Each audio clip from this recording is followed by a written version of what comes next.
Señora doctora Silvia Papuchado, un gusto saludarla. Sergio Cavicheri la saluda de Radio del Sur, Comodoro Rivadavia. ¿Cómo está usted? Buen día. ¿Qué tal? Buenos días, un placer esta Igualmente, convocatoria. gracias por aceptar. En realidad la teníamos ayer se nos complicó mucho, así que la trasladamos para hoy. Ella ha aceptado amablemente esas modificaciones, así que le estoy agradecido, señora, y las disculpas correspondientes del caso. Estas modificaciones que se pretenden implementar o ejecutar sobre la ley de salud mental existente, son modificaciones, entendemos, razonables, porque vienen siendo muy demandadas desde la sociedad civil, desde distintas asociaciones, entre ellas una de las que usted participa. Eh, ¿Cómo la ve? ¿Qué evaluación hace? ¿Qué resultados puede traer esto desde el punto de vista de la salud del paciente que padece, digamos, enfermedades de tipo mental? Bueno, primero agradecer que tengan la salud mental en agenda porque desde ya para nosotros, para todos los profesionales de salud mental es muy importante. Sí. Más allá de eso, quiero decir que ya en el año 2016 yo me acerqué al ministerio con un proyecto de cambio de ley, nuevamente en el 22, 23, en el 24 ya debatí en el Senado, o sea que esto viene desde hace mucho. Sí, claro. Y no solamente lo pedimos porque la ley tenga 15 años, sino que lo pedimos porque resulta imprescindible. Yo Ujú. voy a dar dos o tres datos como para que entiendan por qué es imprescindible hacer estos cambios. Cuando un paciente entra en un hospital general con un brote psicótico o, por ejemplo, un ataque de excitación psicomotriz, Ujú. el que lo evalúa sí o sí debe ser un médico psiquiatra. Y voy a explicar el motivo, cosa que no está, digamos, especificado en la ley actual, que habla de un equipo interdisciplinario donde puede haber psicólogos, trabajadores sociales, etcétera. Vamos a suponer que le piden un laboratorio y se dan cuenta que en alguna de sus hormonas, T3 o T4, que tiene que ver con la tiroides, tiene unos valores exagerados y eso le provocó la manía que hace que llegue al hospital con algo que pueden llamar un brote psicótico. Ujú. Si lo medica para esa patología que es endocrina y no psiquiátrica, el señor se regula, se va a su casa, sigue con esa medicación con un endocrinólogo y no nos enteramos más de él y no tiene problemas psiquiátricos.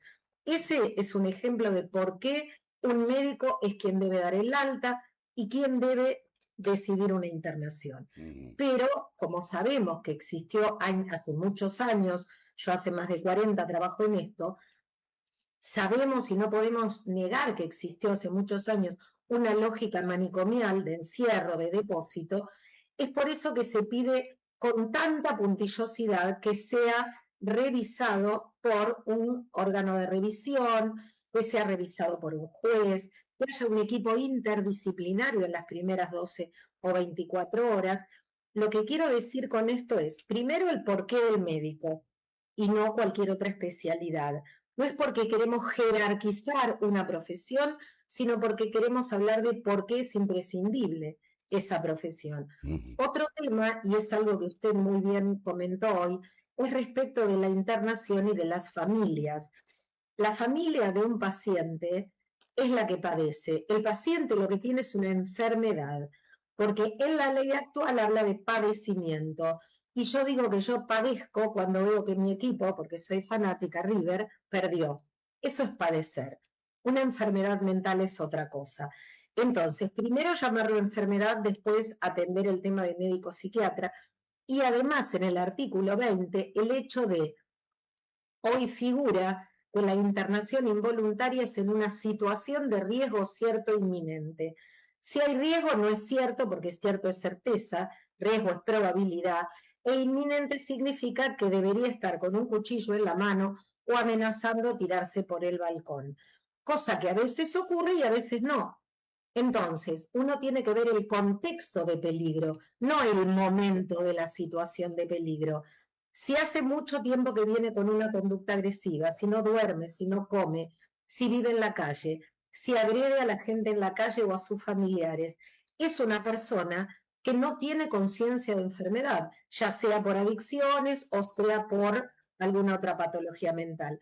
Entonces lo que se pide es la internación involuntaria.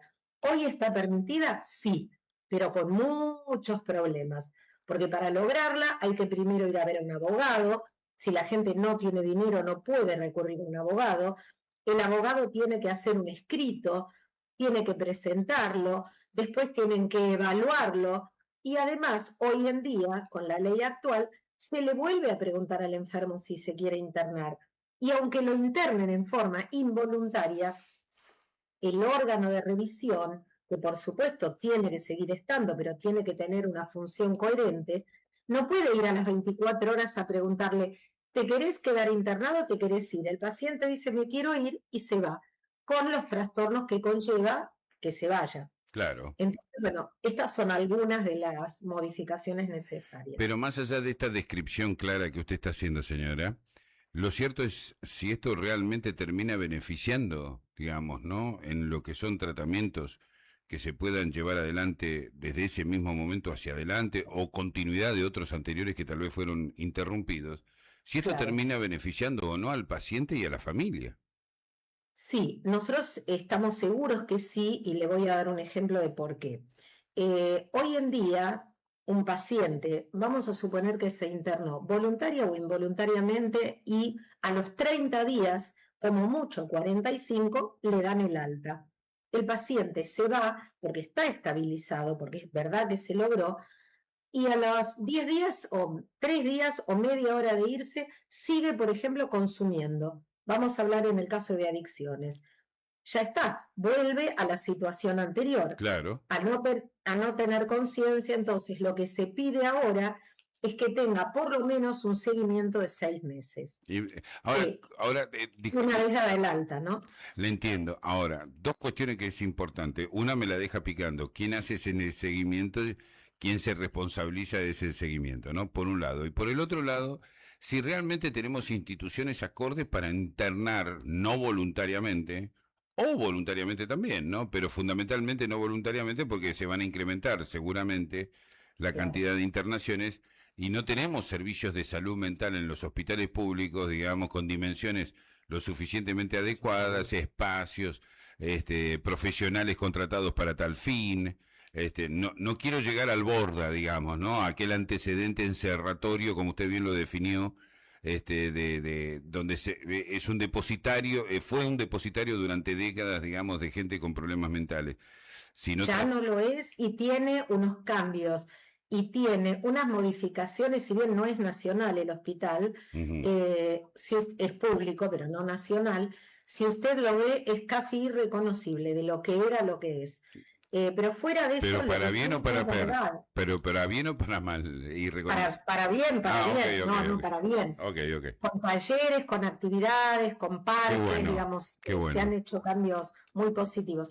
Fuera de eso, yo le quiero comentar que tanto el Borda como el Moyano tienen lo que se llama hospital de día y hospital de noche. ¿Qué significa? En el Borda, por ejemplo, y existió durante todo este tiempo de la ley, el hospital de noche con entrada diferente de la entrada cotidiana. ¿Por qué?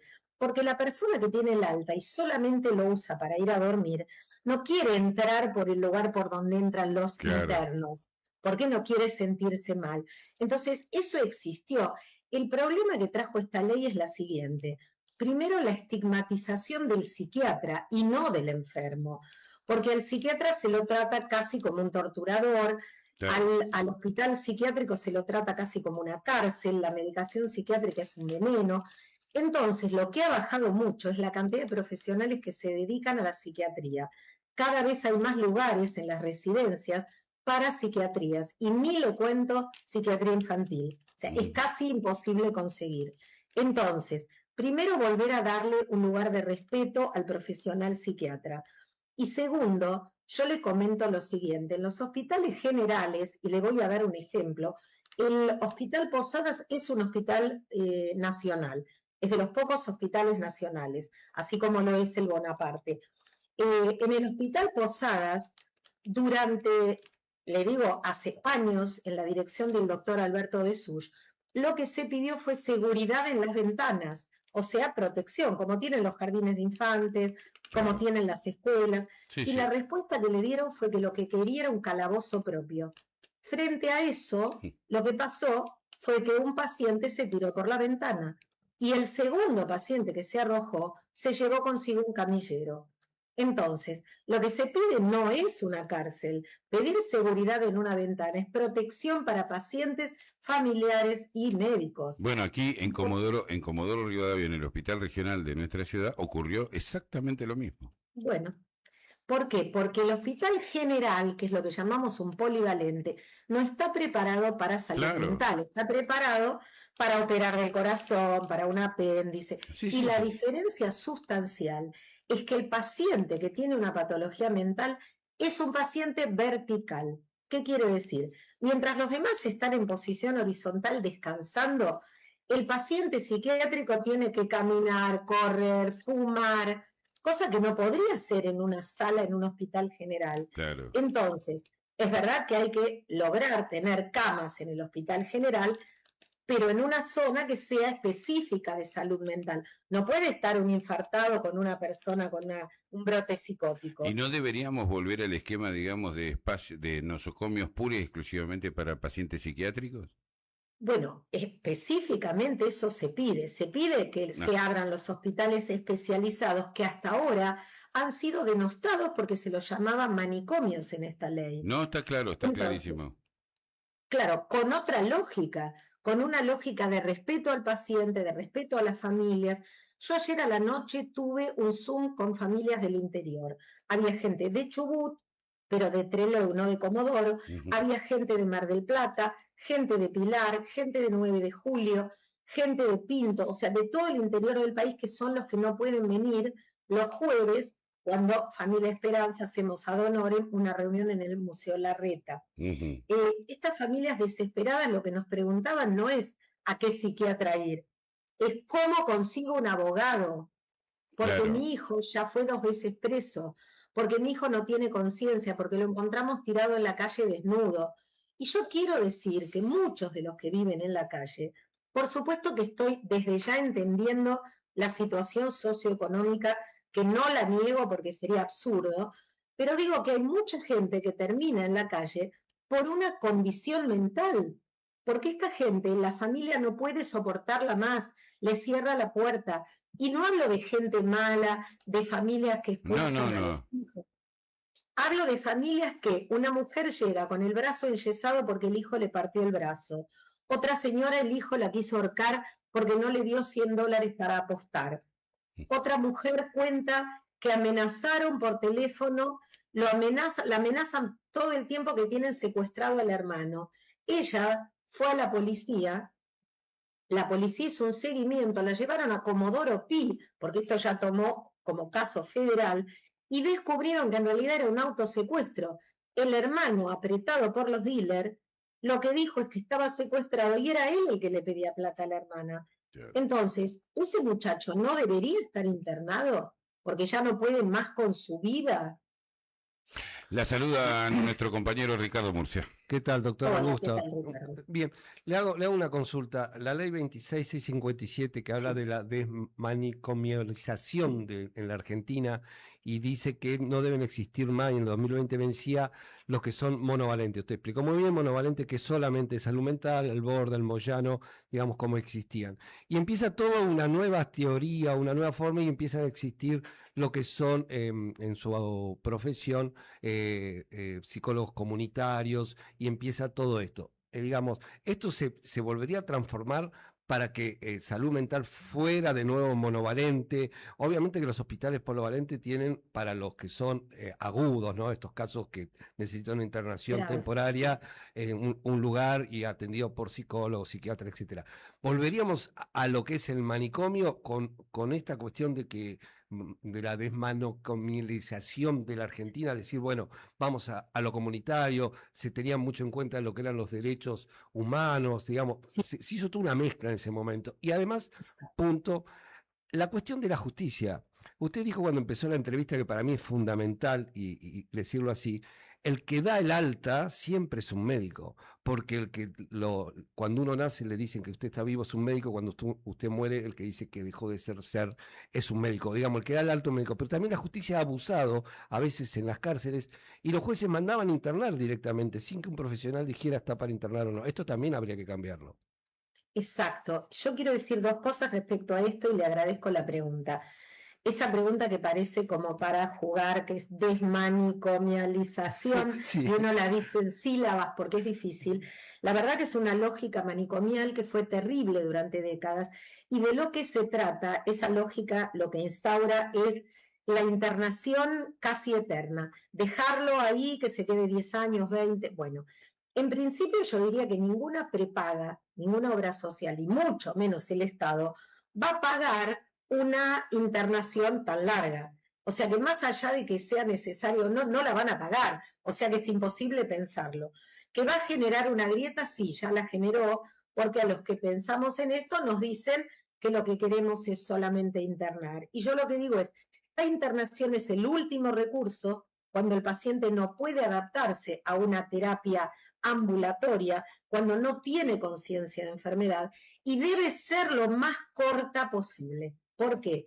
Porque rápidamente tiene que pasar a un estadio intermedio, hospital de día, comunidad terapéutica, para luego reinsertarse en la sociedad. Y esos son los meses en los que va a estar evaluado por el médico, el asistente social, el psicólogo, el trabajador social, el operador en caso de adicciones, que durante 6 meses le va a hacer un seguimiento. Entonces, muy lejos de pensar que el hospital monovalente, como llama usted, o como le decimos hospitales especializados, solo se ocupan de casos graves. No, la idea es que el Borda y el Moyano tienen cardiólogo, tienen endocrinólogo, tienen cirujano. Lo que pasa es que hacen foco en la salud mental. De la misma manera que el hospital de gastroenterología tiene todas las especialidades, pero hace foco en lo gastroenterológico. Doctora, Yo no soy psiquiatra y sin embargo estoy segura que voy a tener trabajo, porque nosotros vamos a seguir trabajando los psicólogos. Solamente que cuando a usted se le rompe la canilla, llama al plomero. Cuando se rompe el termotanque, llama al gasista. Entonces tratemos de separar las especialidades. Es imprescindible que alguien lo escuche.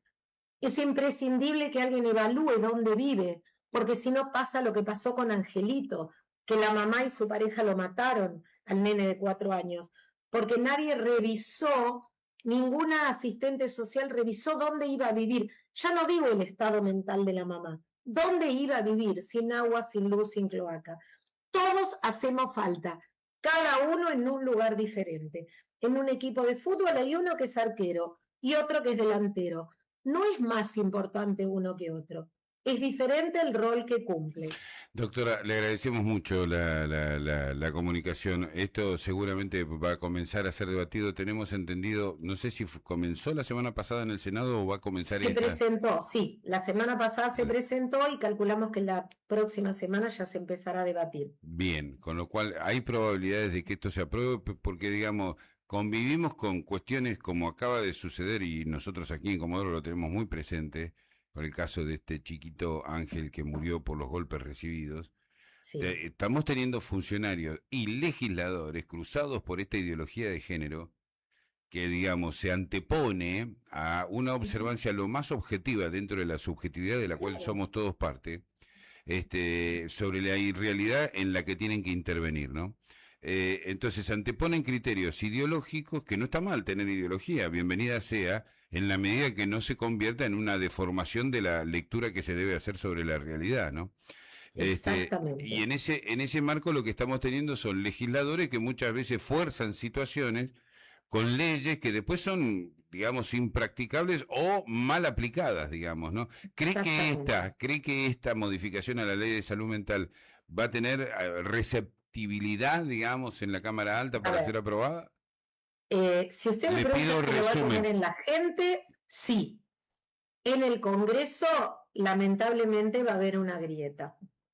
Ajá. Porque se van a anteponer seguramente cuestiones ideológicas por el contexto en que estamos político, desgraciadamente, pero bueno, vamos a intentar, los familiares, los profesionales, todos aquellos que tenemos que ver con esto, vamos a tratar de explicarlo de la manera más neutral posible, sin que esté atravesado por nada más que porque lo que sentimos que hemos pasado por décadas. No puede seguir así. Yo por eso agradezco tanto a los periodistas y comunicadores que se toman el trabajo de tener en agenda la salud mental. Es fundamental para que la gente, el pueblo, esté capacitado. Todos tenemos que saber de qué se trata. Muchas gracias por el contacto y a su disposición en Comodoro, ¿eh? Igualmente para ustedes. Muy amable.